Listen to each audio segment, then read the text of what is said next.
The year is 1942, and 70,000 men, all broken and battle-weary after 3 months of constant fighting, tread across a landscape laden with their fallen brethren.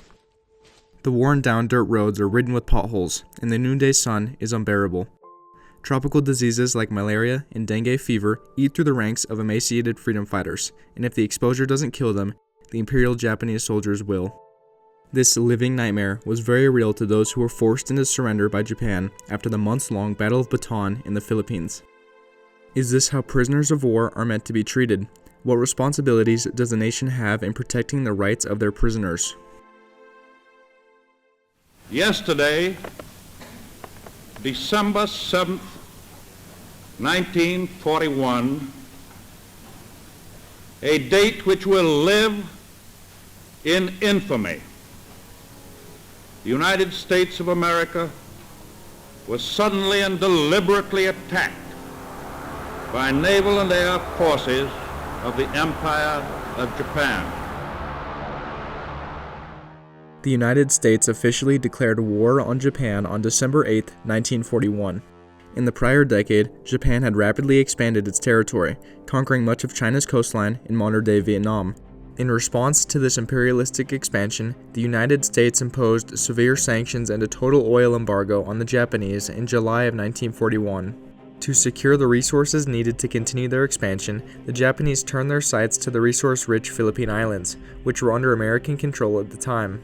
The Japanese military leaders felt that their best chance of success would come from a quick and decisive victory, and they determined that attacking Pearl Harbor would damage the American Navy enough to allow an invasion of the Philippines.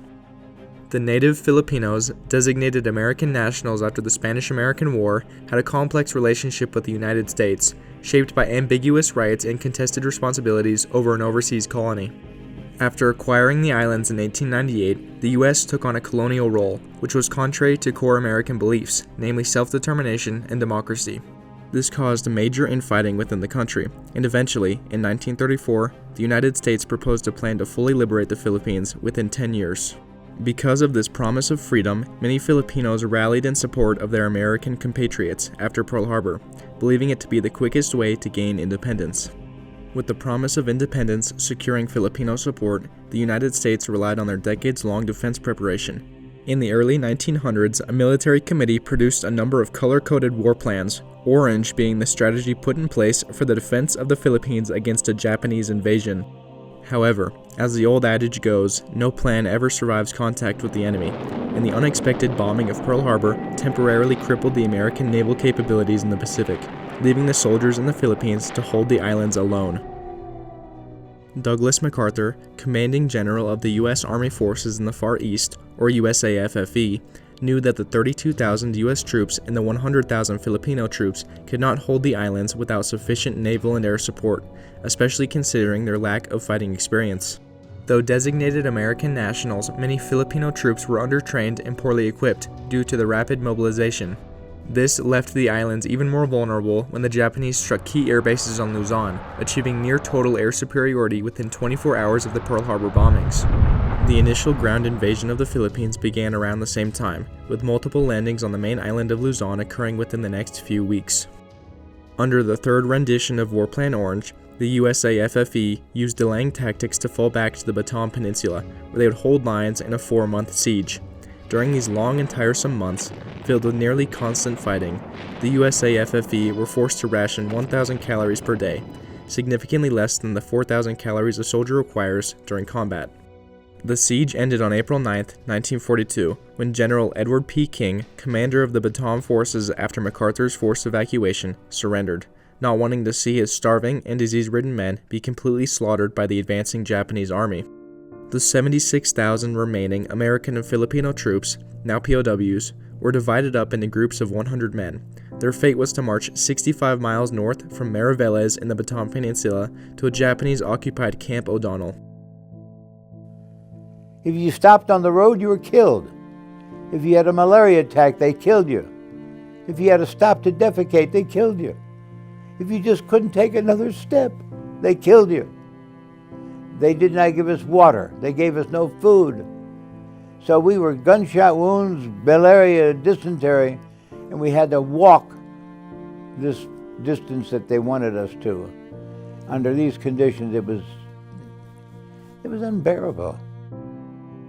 Historians debate the exact numbers, but it is estimated that more than 5,000 Filipinos and almost 2,000 Americans died on the march, while tens of thousands of Filipinos and several thousand Americans died in captivity. To understand why such devastation occurred, it is important to consider the cultural and economic transformation that Japan had undergone in the prior decades. Since Japan's seclusion was ended by the United States in 1854, they had felt the pressure of Western imperialism. In order to avoid being colonized, Japanese leaders believed they must become a colonial power themselves. This urgency brought about the Meiji Restoration, a period of rapid industrial growth during the late 1800s. With this new industrial strength, Japan believed it could compete with Western powers. Also during this period, Bushido, the traditional samurai code, was reinterpreted and popularized as a way to express a sense of national identity. It emphasized loyalty and dying with honor, creating a military culture with disparaging views towards surrender, and leading to widespread mistreatment of POWs. It was this mistreatment of prisoners during the Death March that led General MacArthur to say that the brutality and abuse the USA FFE POWs had been subjected to was, quote, in violation of the most sacred code of military honor.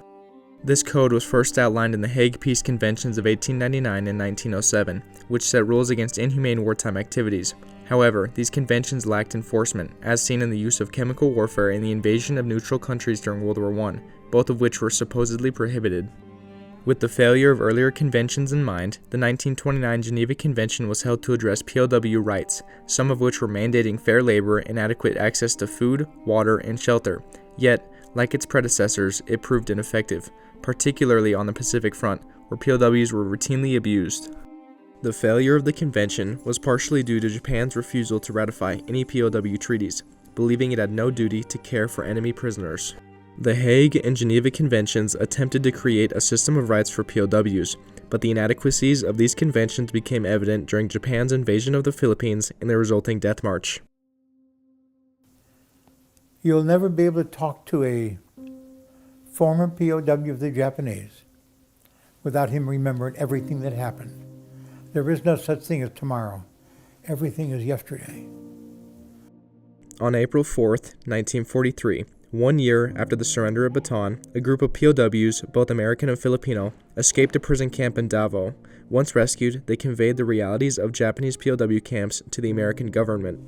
Their stories were undeniable evidence that Japan had violated the provisions of the 1929 Convention, and after the war ended, the subhuman treatment of the soldiers from the Far East helped create the political will needed to implement stronger, clearer, and more enforceable humanitarian laws.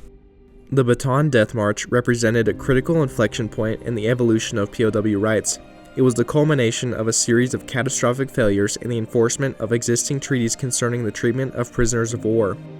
The march also served as a microcosm of broader global failures in protecting POW rights during the Second World War, helping to elevate the issue at the 1949 Convention in Geneva and catalyzing renewed discussions about national responsibilities in the treatment of prisoners and non-combatants during wartime.